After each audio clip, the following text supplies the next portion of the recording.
안녕하십니까, 컨쇼 컨설턴트 이우승입니다. 오늘 2020학년도 정시전략 1부와 2부로 나뉘게 되며 1부는 제가 세 과목 반영대학과 유의사항에 대해서 말씀드리도록 하겠습니다. 2부는 대표님께서 상중하 라인 짜는 것, 그 다음에 가나 다군 정시전략에 대해서 말씀드리도록 하겠습니다. 그럼 지금부터 출발해보도록 하겠습니다. 자, 일단 순서는 수학 반영 비율이 낮은 학과나 없는 학과, 그 다음 두 번째는 국어 반영 비율이 낮은 학과나 없는 학과, 그리고 모집 방법 변경에 따른 경쟁률 및 합격 컷 예측을 해보도록 하겠습니다. 원활한 진행을 위해서 예체능과 체육 계열들은 제외하고 말씀드리도록 하겠습니다. 우선 수학 반영 비율이 낮은 학과와 없는 학과에 대해서 말씀드리도록 하겠습니다. 잘 보이실지 모르겠습니다. 덕성여대 같은 경우는 과학기술대학에서 100분위로 국어, 수학, 영어, 탐구 2개 중에서 2개를 뽑아서 반영하게 되고요. 서울과학기술대학교 같은 경우는 문예창작학과에서 국어 40, 그리고 영어 20, 탐구 2과목 35%를 하고 있습니다. 특히나 서울과학기술대학교 같은 경우는 문예창작과에는 상당히 높은 입결이 있으니까 이 점도 꼭 주의해 주셨으면 좋겠습니다. 그리고 인서울의 성공회대 인문학부 같은 경우는 국어, 수학, 탐구 하나, 그리고 그 중에서도 2가지를 뽑아서 33.4%씩 2과목 할 수 있고요. 영어 33.3% 있다는 것 알고 계시면 좋겠습니다. 그리고 미디어나 사회 같은 경우는 국어, 수학, 그 다음에 중에 하나에서 33.4%, 그리고 영어와 탐구 각각 33.3%씩 확인하실 수 있겠습니다. IT 계열 같은 경우는 이렇게 수학 가형에서 10%, 나형에서 5% 있다는 것도 유의해 주셨으면 좋겠습니다. 그리고 이제 서경대 같은 경우는 인문 계열, 그리고 사회 계열 같은 경우에 국어 40, 수학이 매우 낮습니다. 수학이 10, 영어 25, 탐구 25 이렇게 해주시면 좋을 것 같고요. 한국사도 물론 가산점 있다는 것 확인해 주셨으면 좋겠습니다. 그리고 고려대 세종 캠퍼스 같은 경우는 글로벌 학부, 문화유산융합부, 문화창의학부 같은 경우에 국어 40, 영어 40, 수학 20, 혹은 탐구 20 이렇게 해서 나뉠 수 있게 되는데요. 수학을 그나마 좀 잘 본 친구들 같은 경우에 가형에 선택한 친구들이 있다면 탐구랑 수학이랑 계산해 봤을 때 수학이 조금 유리하다 싶으시면은 이것도 하나의 방법이 될 수 있겠죠. 그리고 연세대 미래캠퍼스 같은 경우에는 이제 인문학부에서 표준 점수와 100분위를 환산하게 되겠고요. 이게 소수점이라서 조금 헷갈리실 분들도 있는데 간단하게 말해서 국어 40, 영어 20, 그리고 탐구 40 정도로 해서 국어나 탐구를 잘 본 학생들이라면은 연세대학교 미래캠퍼스에 진학해보는 것도 좋은 방법이 될 것 같습니다. 그 다음에 국어 반영 비율이 낮은 학과에 대해서 말씀드리도록 하겠습니다. 숙명여대 같은 경우 통계학과 같은 경우에 국어나 혹은 탐구 2과목 중에서 잘 본 걸 하나 선택해서 지원하실 수 있고요. 수학이 무려 50이나 들어갑니다. 와, 대단한 학과이지 않습니까? 통계학과 같은 경우는 수학이 꼭 50 들어가니까 그 점 생각해 주시면 좋겠고요. 세종대학교 자연 계열 중에서도 창의 소프트웨어 학과는 제외하고 국어가 15, 상대적으로 낮죠? 수학 가형 40%, 영어 20%, 과학 20%가 정도가 될 것 같습니다. 작년 같은 경우는 이렇게 숙명여대나 세종대 같은 경우는 굉장히 경쟁률이 많을 수 있겠죠. 왜냐하면 작년에 국어가 엄청 어려웠지 않습니까? 그렇기 때문에 아마 이번 연도는 경쟁률이 그래도 조금 낮을 수 있을 것 같다고 생각됩니다. 홍익대 세종 캠퍼스 같은 경우 인문 계열만 봤을 때 국어, 수학 중에서 잘한 거 하나에다가 영어, 탐구 이렇게 해서 반영 과목이 있다는 것 유의해 주셨으면 좋을 것 같습니다. 그리고 강남대도 마찬가지로 수학, 자연 계열 50% 있다는 것 또 유의해 주셨으면 좋겠습니다. 네, 그리고 영어 30%, 탐구 과목 20% 있고요. 그리고 대단한 게 하나 있습니다. 여기 수학 가형 같은 경우는 20%가 가산점이 된다고 합니다. 그러니까 강남대 같은 경우는 수학을 잘 봤다, 게다가 내가 가형이다 라고 생각하시는 분들은 강남대 써주셔도 좋을 것 같습니다. 꼭 기억해 두세요. 네, 그 다음에 대진대, 성결대, 신한대도 마찬가지로 대진대 같은 경우는 국어, 수학, 영어 중에서 2과목 택하시고요. 그 다음에 탐구 과목 30% 있다는 것도 기억해 두셨으면 좋겠습니다. 그리고 대진대 같은 경우는 한국사 필수니까 요거 필수로 알아두시면 좋겠죠. 성결대 경찰대도 마찬가지입니다. 국수형 중에서 최고점 2개가 70점, 그리고 탐구가 30점 정도라고 생각해 주시면 좋겠습니다. 여기도 마찬가지로 수학 가형이 있다는 거 기억해 두시면 좋을 것 같고요. 신한대도 마찬가지로 자연계열과 인문계열에서 국영탐 중에 하나, 그리고 여기 신기한 게 하나 있습니다. 여기 보시게 되면은 국어, 영어, 탐구 하나, 그리고 한국사 50%가 해당되어 있습니다. 한국사 잘하시는 분들은 신한대 해도 좋을 것 같습니다. 게다가 수학. 그러니까 여기 국, 영, 탐 하나, 혹은 한국사에서 잘 본 거 하나, 그리고 수학은 자연계열, 그리고 신한대 같은 경우는 수, 영, 탐.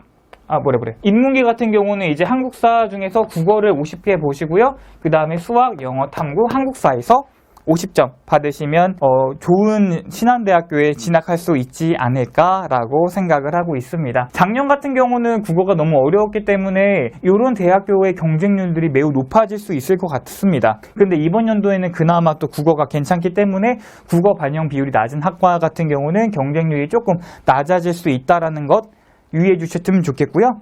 아까 말씀드린 수학에 관련돼 있어서는 수학의 경쟁률은 조금 올라갈 수 있을 것 같습니다. 자기가 장점인 반영 과목을 잘 선택해 주시고 그거를 분석해 주시고 그리고 지원하신다면 저는 반드시 승산이 있다고 생각합니다. 내려가 보도록 하겠습니다. 모집 방법 변경 경쟁률 및 합격 컷 예측인데요. 예를 들어 간단하게 설명해 드리도록 하겠습니다. 2019학년도에 국어랑 영어랑 탐구만 봤던 학교가 2020학년도에 국어랑 영어랑 수학이랑 탐구를 본다면 커트라인 약간 하향이 있을 수 있을 것 같습니다. 그리고 만약에 사탐이나 과탐을 봤던 학교가 이번 연도 2020학년도에는 사탐만 반영한다 라고 했을 때 문과생만 지원할 수 있고 경쟁률이 그만큼 하락할 수는 있을 것 같습니다. 하지만 문과 같은 경우에는 컷 점수가 조금 높아질 수는 있으니까 이 점 또한 유의해 주셨으면 좋을 것 같습니다. 이렇게 말해서 잘 이해가 안 되실 것 같아서 제가 하나 예를 가지고 왔는데요. 열심히 지우겠습니다.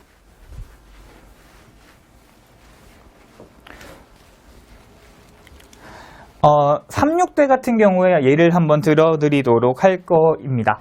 2019학년도에 36대는 국어랑 영어랑 사회만 선발을 했었습니다. 그런데 2020학년도에서는 국어도 보고 영어도 보고 수학도 보고 사회도 보고 과학도 보고 다 보니까 아마 작년도 대비 합격 점수가 소폭 하락할 수 있을 것 같아요.